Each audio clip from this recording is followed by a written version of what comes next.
Hi guys, so on today's episode I interviewed artist Josh Paul, who is the creator of the Tickle My Art project.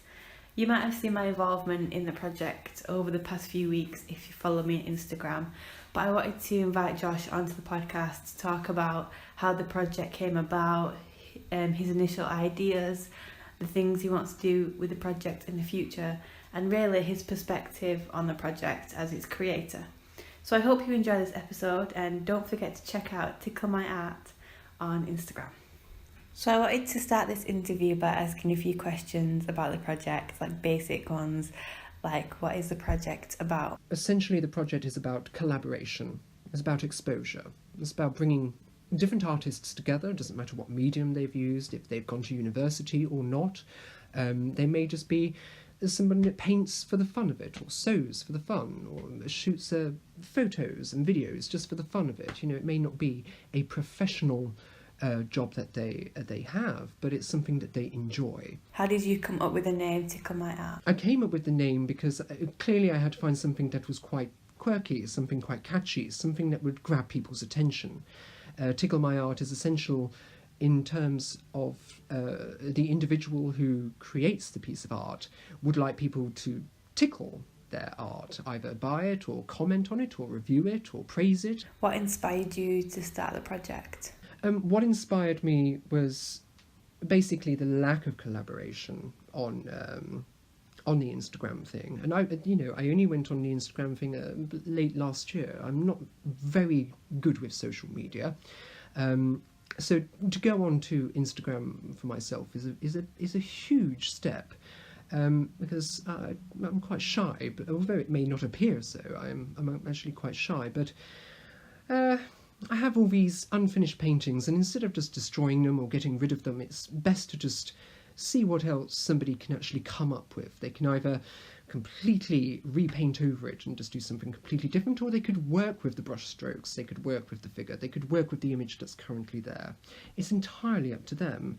But really we haven't had an art movement for a very, very long time, since the Young British Artists movement, which was pretty much the beginning, the late 80s, beginning of the 90s, with Damien Hirst and Tracy Emin, the likes of those artists. So I really wanted to find something whereby we could have a TMA, team of artists, Tickle My Art artists. How did you feel allowing others to finish your work? I'm absolutely fine with it. These paintings, I look at them and I think to myself, oh God, I can't work on it anymore. I don't have the vision. I don't have the enthusiasm for it. It's dead, it's gone, So instead of just throwing it out, I want other people to work on it, to see what they can see from it and see what they can contribute to it. And it's just a great idea. It's just something that I think that, is kicking off, so people like it. What are the future plans for the project?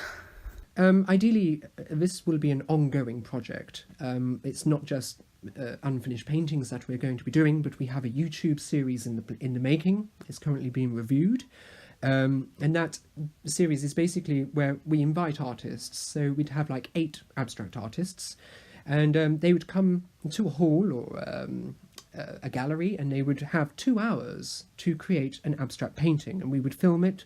We would put music on it, but we would also interview the artists. The artists would share some ideas or techniques or some little secrets with some black lava, for example. Loads of people are asking me what black lava is. I will get to the point of posting what black lava is online via YouTube. But, there's just so much that we want to do. There's art fairs, for example, the Tickle My Art Fair. It's very, very quirky. It sounds different. It sounds exciting. If I saw a Tickle My Art Fair, then I would want to be part of it.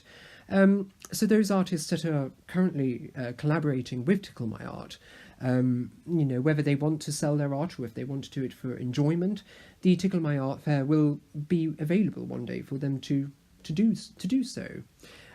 We don't want to just restrict it to selling and collaborating. We also want to provide education. We also want to, if anybody has a voice, anybody has a political issue or a local issue, for example, then they can use Tickle My Art to express that. But like I said, it's very, very much at its infant stage. So where it's going to go, it's with all the artists that are currently doing it at the moment, it's all about them putting in the hard work, because I can't do it myself. So everybody comes together, everybody has ideas. I'm happy to listen to those ideas, and I'm happy to move forward with them. What are you hoping to gain from the project? Like, what message or concept? We're all hoping to gain exposure. The art world can be quite fickle, and fantastically competitive. But, with this, it allows people to get involved without any barriers, restrictions, or, it allows them the freedom to communicate whatever it is through visual entity. What has been your favourite thing so far about the project? My favourite moments would be the enthusiasm, people jumping on the bandwagon, getting involved, just taking a chance. There's a lot of, unsettling and dodgy things out there at the moment. People are out there to get whatever they can from you, scam you or whatever. So the trust and the taking chance to work with me on this has been overwhelming, and those are pretty much my favourite moments, such as you, Leah. You jumping on it straight away was a very good encouragement, and it made me want to continue and press on and to make this more successful. Besides Tickle My Art, what other work do you create? I create anything that I want to create. I don't want to be repressed or suppressed by anything. My background is filmmaking and photography. I've been painting since the age of 3. So I've always had that artistic quality about me. My father's side of my family especially are all very, very artistic. My grandmother used to go all over the world painting oil paintings in Malaysia and whatnot, So it's kind of like just been carried on.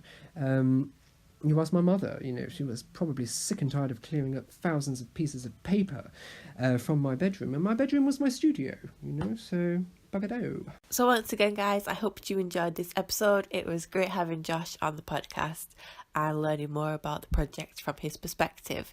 If you want to follow Josh on Instagram, his Instagram is Josh M. Paul.